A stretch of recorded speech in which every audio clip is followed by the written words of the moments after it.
Hi everybody, I am joined by Eileen Kennedy of Durham Region. Eileen, thank you very much for joining me. Tell me, why is it important for the regional municipality of Durham to be here today? Well, we're here to support all of our supply chain that are currently in Durham Region. We are avidly looking for those large contracts, those opportunities to try to have our local businesses and companies to be able to provide the support and the work and the products and services for the OPG upcoming decommissioning, new builds, general maintenance, repairs, that sort of thing. That's fantastic. So tell me a little bit, how is the region what's the tactical outcome of some of the support that you guys have been providing?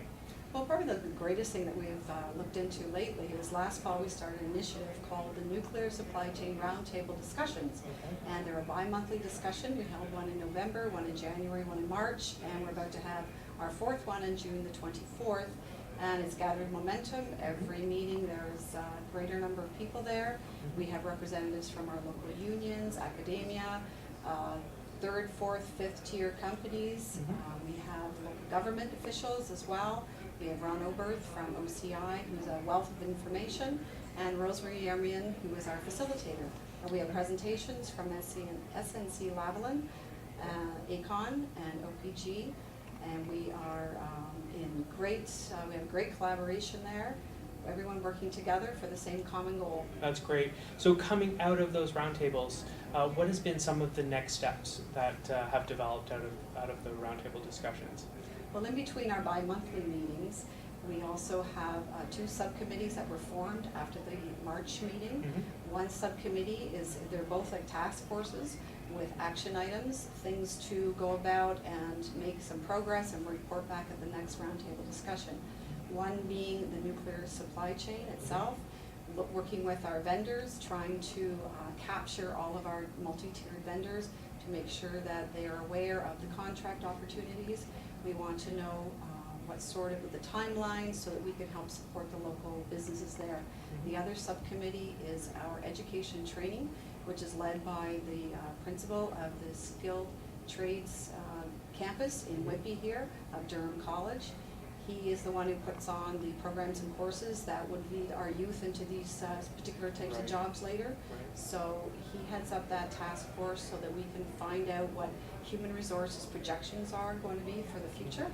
So then he can help support that through Durham College. Right, to ensure that we're training the youth to feed into the many, many hours of labor that are ahead in the decommission and the refurb, right? Exactly. That's fantastic. Now, you have a lot of different players at the table, management, union, large companies, small companies.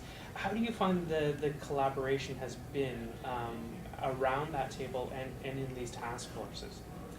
We find it's wonderful collaboration. Of course, in November when we first started off, it was a bit smaller group.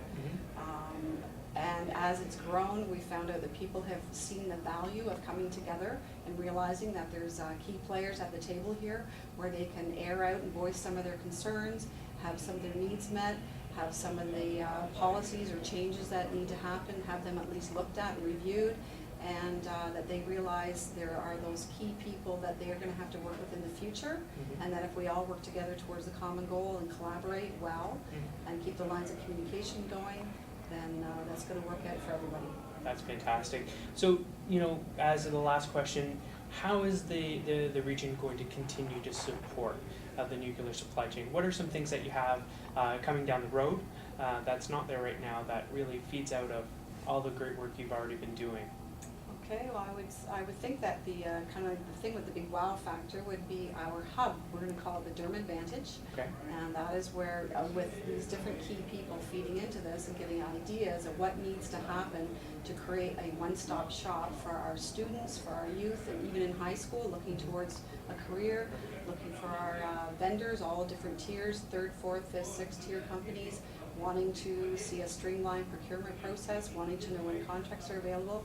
We also have people that are going to be looking for accommodations. They're going to be maybe out of province people working here, people that work far away. There's a lot of information that needs to be pulled together. So we've come up with this great idea of the Durham Advantage. It's going to be a portal. It's going to be hosted through our website, the Durham Business website, and then people will be able to go there no matter which different type of a player you are, you'll be able to go there and find out all the information you need about the nuclear industry here in Durham region. Well, that is absolutely fantastic, Eileen. Thank you very much for joining us today. You're very welcome. And thank you.